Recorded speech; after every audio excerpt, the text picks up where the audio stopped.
సాగుతూనే ఉంది నిరంతరం. ఇది గర్వంగా చెప్పుకుంటాం. అందుకే 24లో 5 ఏళ్లలో బహుశా చరిత్రలోనే వరుసపెట్టి రాసుకుంటే రికార్డు స్థాయిలో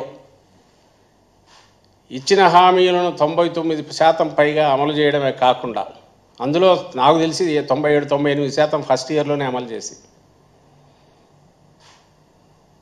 అలాగే వివిధ రంగాల్లో ఒక హోలిస్టిక్ అప్రోచ్తో అంటే సమగ్రంగా ఎండ్ టు ఎండ్ సొల్యూషన్స్ తీసుకొచ్చే రకంగా గుడ్ గవర్నెన్స్ దగ్గర నుంచి proper and good governance, not థియరీలో కాదు ప్రాక్టికల్గా డెలివరీ మెకానిజం దగ్గర నుంచి,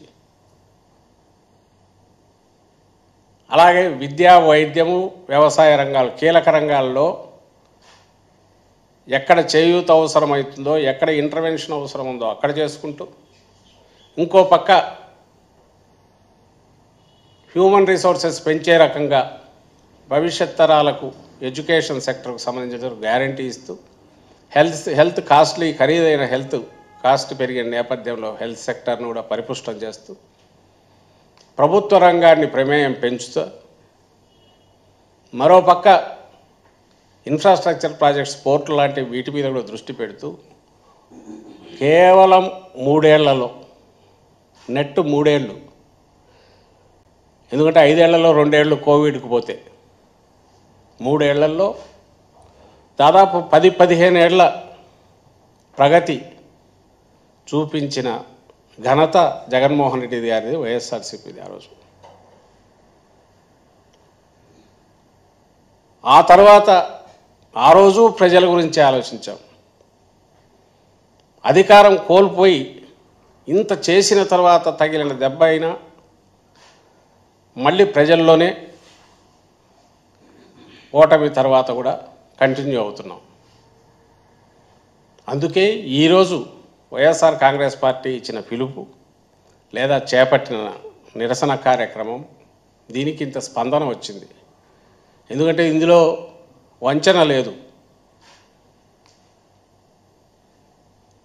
లేదు, ప్రజలతో మమేకమైన పార్టీ, ప్రజలకు సంబంధించిన ఇష్యూస్ను ప్రభుత్వంలో ఉంటే రిజాల్వ్ చేయడం ఎట్లా అనేది దాన్ని అడ్రస్ చేసే ప్రయత్నం చేశారు జగన్మోహన్ రెడ్డి గారు. ప్రతిపక్షంలో ఉంటే దీన్ని హైలైట్ చేయడం ఎట్లా, ప్రభుత్వం మీద ఒత్తిడి తీసుకురావడం ఎట్లా, మేము అండగా ఉన్నామనే భరోసా ప్రజలకు ఇవ్వడం ఎట్లా, ఈ మూడింటి మీద ఇప్పుడు కంటిన్యూ చేస్తున్నాం. ఒకరు తన తల్లితో కలిసి రిజైన్ చేసిన రోజు గురించి అదే చేశారు. ప్రతిపక్షంలో 14-19 మధ్య ఉన్నప్పుడు అట్లే చేశాం. 19-24 మధ్య ఉన్నప్పుడు ప్రభుత్వంలో ఉన్న ఇంతే బాధ్యతాయుతంగా అడ్రస్ చేస్తూ వచ్చాం. మీకు మీరు కంపేర్ చేసుకోవచ్చు. మీడియా మిత్రులకు చెప్తున్నా, ప్రజలను రిక్వెస్ట్ చేస్తున్నా. 19-24 మధ్య ఇప్పుడు జరుగుతున్న అల్లకల్లోల ఏది చూసినా రైతాంగం పరిస్థితి కావచ్చు,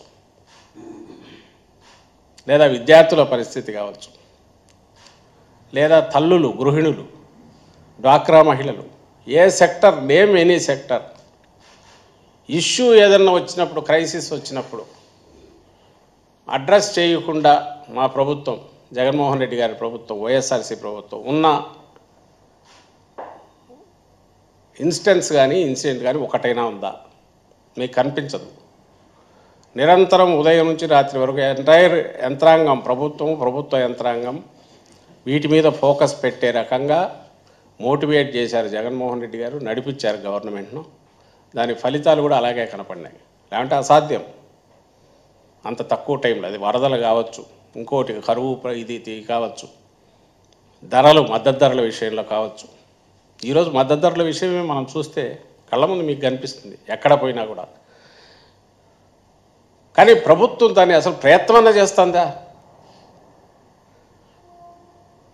ఆ ప్రభుత్వంగా ఇప్పుడున్న ప్రభుత్వం, చంద్రబాబు నాయుడు గారి ప్రభుత్వం కానీ, లేదా మంత్రులు కానీ, లేదా ఒక పార్టీ నాయకులు కానీ, లేదా దాన్ని మోస్తూ సిద్ధాంతకర్తలుగా ఉంటూ వారి ప్రచార బాకాలుగా ఉన్న ఆ మీడియా కానీ ఆఖరికి రిఫ్లెక్ట్ అయ్యే దాంట్లోనే కదా. ఎక్కడైనా సమస్యల గురించి డిస్కషన్ ఉంటుందా? దాన్ని అడ్రస్ చేసే ప్రయత్నం ఉందా? రిజాల్వ్ చేసే ప్రయత్నం ఏమైనా చేస్తున్నారా? లేదు అనే విషయం మీకు ఎక్కడ చూసినా కనిపిస్తుంది, ఏ ఇన్సిడెంట్లో అయినా. అవన్నీ గాలికి వదిలేశారు. హామీలు ఎప్పుడో కొట్టుకుపోయినాయి. ఆ రోజు జగన్మోహన్ రెడ్డి గారు చెప్పారు, అవి ఇంప్లిమెంట్ చేయాలనే ఆలోచన ఆయనకు లేదు కాబట్టి అలాంటివి చెప్తున్నారని. కానీ ఆ రోజు బాండ్ పేపర్ లాగా రాసి సంతకం చేసి ప్రతి ఇంటికి పంచారు. ఇదిగో మీ ఇంటికి ఇంతమంది పిల్లలు ఉన్నారు, మీ తల్లి తండ్రి ఇంతమంది పిల్లలకు మీకు ఈ పథకాల కింద 2,50,000, 3 లక్షలు, 5 లక్షలు డిపెండింగ్ బట్టి ఇచ్చారు. ఆ రోజు నుంచి ఎందుకు ఈరోజు బకాయిలతో మేము అడిగామంటే, నువ్వు బాండ్ పేపర్ మీద సంతకం చేసి ఇచ్చావు కాబట్టి, ఇంటింటికి నువ్వు ఇదిగో నేను మీకు ఇంత ఇస్తున్నానని హామీ పత్రం ఇచ్చావు కాబట్టి, దాన్ని అడ్డంగా ఉల్లంఘించినావు కాబట్టి, ఈరోజు ఆ కుటుంబాలన్నిటికీ ఏ కుటుంబాలైతే అర్హత ప్రాతిపదికగా శాచురేషన్ బేసిస్ మీద, అది రైతులైతే 50 లక్షలు, పెన్షనర్లు అయితే 67 లక్షలు, విద్యార్థులైతే ఆయన లెక్క ప్రకారం అందరికి ఇస్తారు కాబట్టి 80 లక్షలు ఎంతమంది వస్తారు. సో మిగిలినవన్నీ కూడా అవన్నీ ఇవ్వాలి. నేను అంతగా నంబర్స్ కూడా ఎందుకు చెప్తున్నానంటే, పెన్షనర్లు 4 లక్షలు కట్ చేశాడు ఆయన. చంద్రబాబు నాయుడు గారు ఎయిదర్ ఇంప్లిమెంటేషన్ ఉన్నా ఎత్తేస్తాడు, లేదా నంబర్స్ అన్నీ తగ్గించేసి ఇదిగో ఇంప్లిమెంట్ చేశారన్నా చెప్తాడు. అది ఒక్కటే నోచుకుంది ఆయన దీనికి, అనుగ్రహానికి, అదేది ఆ పెన్షన్ పథకం. దాంట్లో ఏం చేశాడు, ఇప్పుడు 4 లక్షలు. ఆ రోజే అందరం అనుకున్నాం, చూస్తున్నాండి కనీసం 4-5 లక్షలన్నా కట్ చేస్తాడు, ఇచ్చేసి ఇదిగో నేను పెంచానంటాడు, ఇక్కడ కట్ చేసేస్తాడు. మిగిలిన వాటికైతే అది కూడా చేయట్లేదు. ఇప్పటికి సంవత్సరం అయింది, ఈ ఆగస్ట్ అంటున్నారు. సో మళ్ళీ ఇంకెప్పటికి ఇది అవుతుందో తెలియదు. సో అందుకోసమే ఈరోజు నిరసనలో క్లియర్గా అడిగాము, మీరు హామీ ఇచ్చిన దాని ప్రకారం బకాయిలతో సహా ఇవ్వండి. దీనికి ఈ కార్యక్రమానికి ఇంత స్పందన రావడానికి కారణం ఏమంటే, ప్రజల్లో అంత ఆగ్రహం ఉంది, అసంతృప్తి కాదు, ఆగ్రహం. అయితే వాళ్ళ ధైర్యం ఏంటంటే, చంద్రబాబు నాయుడు గారి ధైర్యం, ఇంకా 5 ఏళ్ళు అయితే ఏం చేయలేరు కదా మమ్మల్ని, ఆ తర్వాత ఏమవుతుందో మళ్ళీ చూసుకుందామని. పోనీ ఎక్కడైనా పొదుపు చేసి ఏదన్నా అప్పులు చేయకుండా ఉన్నారంటే, బహుశా రికార్డు స్థాయిలో 1,51,000 కోట్లని ఈరోజు చూశాను ఈ ఏడాదిలో. మరి ఎక్కడికి పోయాయని? అవి అబద్ధాలు ఆడారు. దానికి సంబంధించి అప్పు చేస్తున్నారు, బ్రహ్మాండంగా తీసుకుంటున్నారు, వారం తిరిగేసరికి తెస్తున్నారు, అది ఎక్కడికి పోతుందో తెలియట్లే. జగన్మోహన్ రెడ్డి గారు తెచ్చిన ప్రతి రూపాయికి ఖర్చు ఇది ఉంది, అది ఎక్కడికి పోతుందో క్లియర్గా లెక్కలు ఉన్నాయి, మీది ఎక్కడికి పోతుందో తెలియట్లా. నువ్వు స్కీములు ఇంప్లిమెంట్ చేయక, నువ్వు కొత్తవి ఇవ్వడం అటుంచు, ఇస్తున్నవి ఎత్తేసి, జగన్మోహన్ రెడ్డి గారు ఇస్తున్నవి కూడా ఎత్తేసాక, ఇంక నీ మీద ఆగ్రహం రాక, కడుపు మండక, సందు ఎక్కడ దొరికితే తొక్కుదామని చూడక ప్రజలు ఊరకెందుకుంటారు? దానికే మేము ఇచ్చిన పిలుపుకు ఆ స్పందన వచ్చింది. కానీ దాన్ని ఆపాలని చూశారు. నిన్న ఈవినింగ్ సాయంత్రం వరకు అసలు పర్మిషన్ ఇవ్వము అని కొద్ది రోజులు కొంతమంది ఏదో సెక్షన్ 30 ఇన్వోక్ చేస్తూ కొంత చేసి నిన్న ఈవినింగ్కు చూస్తున్నట్టు వదిలేయడం, కొన్ని చోట్ల మాత్రమే చేసుకోండి అని ఓరల్గా చెప్పడము అంతా. ఈరోజు మళ్ళీ చాలా చోట్ల నుంచి ఎలా నిరసన తెలపాలని కూడా వాళ్ళే డిసైడ్ చేస్తున్నారు పోలీసులు. చిత్రం అది. నువ్వు ఇది ప్రజాస్వామ్య దేశం మీద అర్థం కావట్లా. వైఎస్ఆర్సీపీ ఇంతవరకు వైలెంట్ ఇన్సిడెంట్స్ ఎక్కడా ఇంకా ఇచ్చేసింది సందర్భం లేదు. ఓ రాజకీయ పార్టీగా ప్రశాంతంగానే మేము నడుపుతున్నాం. ఈరోజు కూడా అదే చేశాం. పోనీ ఏదైనా వైలెన్స్ క్రియేట్ అయ్యే అవకాశాలు ఉన్నాయంటే అవి లేవు. పీస్ఫుల్ ప్రొవిజన్స్ అని చెప్పాము, ఖచ్చితంగా అవే ఫాలో అయ్యారు. ఈరోజు అవి పాటించారు. ఇంకా మీరు ఆ ప్లకార్డు ఆపుకుంటే ఆగుతుందా? నీ వెన్నుపోటు, నువ్వు పొడిచిన వెన్నుపోటు ప్రజలు మర్చిపోతారా? చంద్రబాబు నాయుడు గారిని అడుగుతున్నాం. 95లో ఈయన పొడిచింది ఒకళ్ళ మామకైతే, ఆ తర్వాత వరుసగా ఎక్కడో చిన్న చిన్నవి గుచ్చడము అవి చేస్తున్నాడు, చిన్న చిన్న హామీలతో మోసం చేసి అవి చేస్తే, ఈసారి ఏకంగా అడ్డంగా 5 కోట్ల మందికి వెన్నుపోటు పొడిచారు చంద్రబాబు నాయుడు గారని గ్యారంటీగా, అంటే ఎలాంటి ఇది లేకుండా చెప్పగలిగిన అర్హత సాధించుకున్నాడు ఆయన. అదే చెప్పాము, అది ఈరోజు పెడితే రెస్పాన్స్ ఇంతగా వచ్చింది. నువ్వు దీన్ని ప్లకార్డులు ఆపితే ఆగుతుందా? ఎందుకంటే దీని గురించి ప్రచారం తెలంగాణలో ఇంకో దగ్గర చేసుకోవచ్చు. ఆయన ఐకానిక్ బ్రిడ్జిల గురించో, లేకుంటే ఆకాశ హర్మ్యాల గురించో, లేదా ఈ మధ్య ఏఐ ఎక్కువ మాట్లాడుతున్నాడు, ఆర్టిఫిషియల్ ఇంటెలిజెన్స్, దాని గురించో.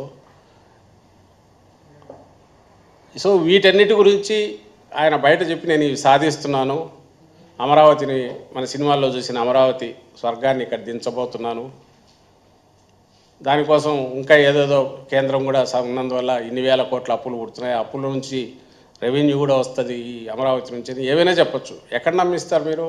బయట పోయి నమ్మిస్తారు.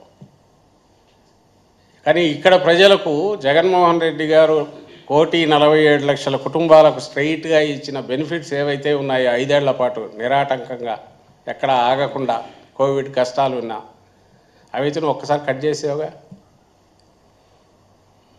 నువ్వు ఇవ్వడం అటుంచేసి అవన్నీ కట్ చేసినాక ఈ మీద కోపం కాక, లేదా ప్రేమ ఎక్కడి నుంచి తన్నుకొస్తుంది, అభిమానం ఎక్కడి నుంచి వస్తుంది, లేదా ఇంకా సహనంతో చూస్తామనే ఇది ఎందుకు వస్తుంది? అది ఈరోజు రిఫ్లెక్ట్ అయింది. దీన్ని ఆపాలని చూడడము, ఈ నిరసనలు ఈ రకంగా ఇప్పుడే వస్తూ చూసిన ఆయన అంబటరాంబాబు గారిని ఇంట్లో నుంచి బయటకు రాకుండా ఎందుకు చేస్తున్నారో అర్థం కావట్లా. అంటే వీళ్ళకి ఎక్కడి నుంచి వచ్చింది? పోలీసుల అధికారులకు, కొంతమంది అధికారులు వాళ్ళు బిహేవ్ చేస్తున్న పద్ధతి. నువ్వు నిరసన ప్రదర్శనకు నువ్వు అలౌ చేయడం అనేది, నువ్వు అలౌ చేయడం కాదు, అలౌ చేయకుండా ఉండడానికి రీజన్ ఏదైనా ఉంటే అది చూపాలి. లేకపోతే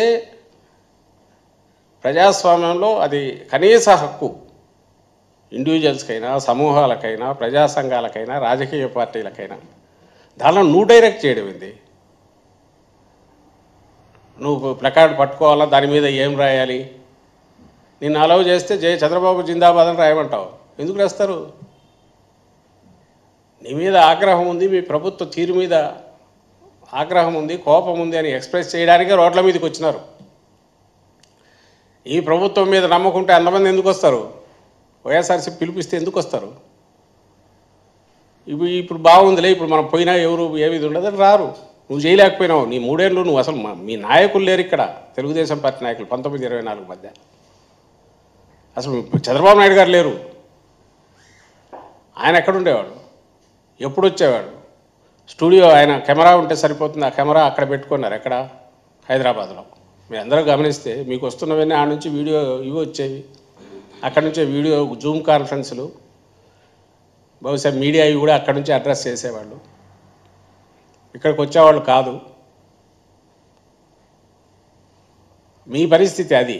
ఈరోజు వైఎస్ఆర్సీపీ ఈరోజు ఇంత బలంగా ఉందంటే, నేను ఇంతకుముందు అన్నట్టు ప్రతిపక్షంలో ఉండి కూడా బాధ్యతాయుతమైన రాజకీయ పార్టీ అంటే అధికారం కాదు, ప్రజల పట్ల మన బాధ్యత,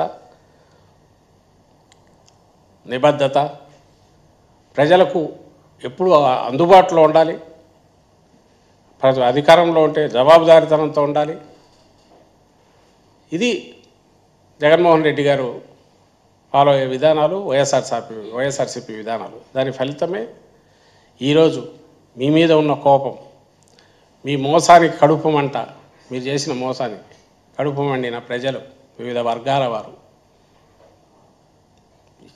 దీనికి పూర్తి మద్దతుగా నిలబడినారు. ఈ స్పందన అంతగా కనిపించింది. ఇప్పటికైనా you have chance. Chandrababu Naidu గారికి అవకాశం ఉంది. ఇచ్చిన హామీలు పూర్తిగా నిలబెట్టుకోండి. పూర్తిగా నిలబెట్టుకుంటేనే మీకు కనీసం వచ్చే 2-3 ఏళ్ళైనా ప్రజలు మిమ్మల్ని క్షమించో, లేదా మళ్ళీ అసలు ఎన్నికల్లో మీరు పోటీ చేయడానికి తగిన ఇదైనా మీకు ఉంటుంది. లేదు ఒంటరి మేము ఇంతకుమించి మాకు అక్కర్లేదు అనుకుంటే అడ్డగోలుగా పోతే ప్రజల ఆగ్రహం కూడా అంతే సీరియస్గా ఉంటుంది. ఈరోజు ఊరికి మచ్చుతున్న కనపడింది.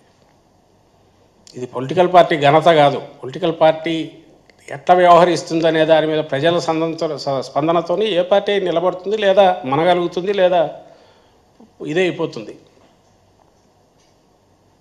మేము ఉండగలుగుతున్నాము, ఇంత దెబ్బ తగిలినా నిలబడగలిగినామంటే ప్రజల్లో ఇప్పుడు ఉండడం అనేది, ప్రజల కోసం నిలబడడం అనేది కారణం. అది ఎలాగో అంత సాధ్యం కాదు. ఆయనకు ఎప్పుడు ఇది అవసరం, ప్రజలతో అస్సలు సంబంధం లేని వ్యవహారం ఏదైనా అంటే రాజకీయం అదొకటే, ప్రజలతో అసలు సంబంధం ఉండకూడదు అన్న లైన్ చంద్రబాబు నాయుడు గారిది. దాన్ని ఈసారి పక్కాగా పూర్తి చూపించారు, ఆచరణలో చూపిస్తున్నారు, దాని ఫలితం అనుభవిస్తున్నారు. దాని ఫలితం ఫ్యూచర్లో ఉనికి, ఆయన రాజకీయ ఉనికి, ఆయన పార్టీ ఉనికి కూడా ప్రమాదం దారితీసే రకంగా ఉంటుంది. అదన్నా గుర్తెరిగి మా మీద పొలిటికల్గా ఎన్ని ఉన్నా దట్స్ అ డిఫరెంట్ ఇష్యూ, ప్రజల మీద అది చూపొద్దు అనేది మా విజ్ఞప్తి. కనీసం ఇప్పటికైనా ఇచ్చిన హామీలను పూర్తి నిలుపుకోమని మేము కోరుతున్నాం.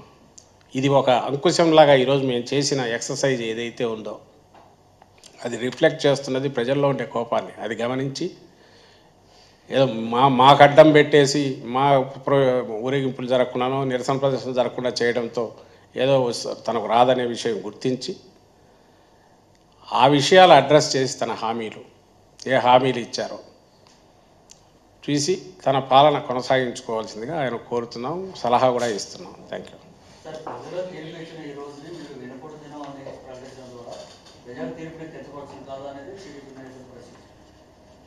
ప్రజల తీర్పును మేము కించపరచట్లే. ప్రజలు మోసం చేయడం ద్వారా వాళ్ళ ఓట్లు రాబట్టుకున్న టీడీపీ వైఖరిని ఎండగట్టడానికి ఈరోజు పెట్టారు. రెండవది ఏడాది పాలన, దానికి సంబంధించి సింబాలిక్గా ఈరోజు రిజల్ట్స్ వచ్చాయి కాబట్టి ఈరోజు పెట్టాం. పోనీ ఈరోజు కాదు రేపు పెడతామనుకో, అదేమన్నా మారుతుందా? సేమ్ ఇదే కదా ఉండేది. ఈరోజు పెట్టడానికి కారణం ఏమంటే ఈయన మోసం చేసిన రోజు ప్రజలు.